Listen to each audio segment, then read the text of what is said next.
Energy is used throughout everything we do. To move, to digest, and even to think requires energy.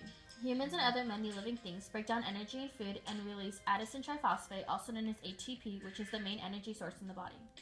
Join me as we go through the process in which ATP is formed. Starting in the cytosol, let's start off with one molecule of glucose. Glucose is a sugar which is most commonly used as an example to examine the reactions and pathways involved in cellular respiration.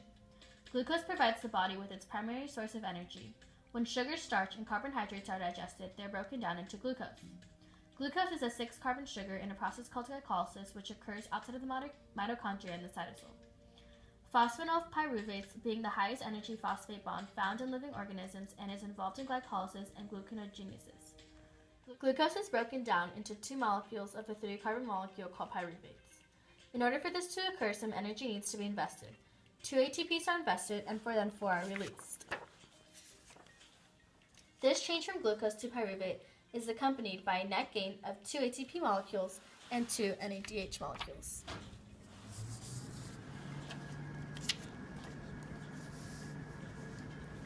NADH is an electron carrier. Back when glucose is broken into pyruvate, 2 electrons were released and attached to NAD+, along with a hydrogen ion producing NADH.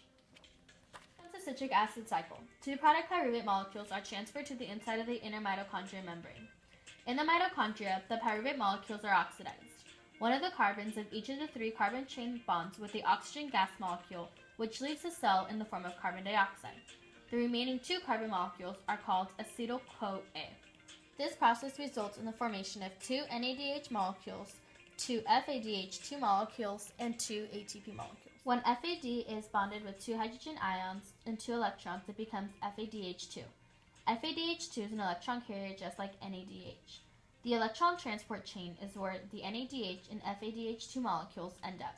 They end up in a chain of channeled proteins across the inner membrane of the mitochondria. These proteins send hydrogen ions from inside of the mitochondria across the inner membrane to the outer compartments of the mitochondria.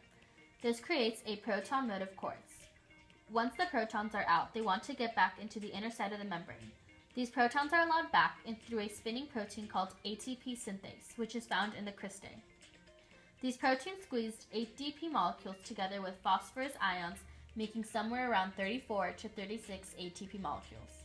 Now with all this ATP, the body can go above than doing its normal routine.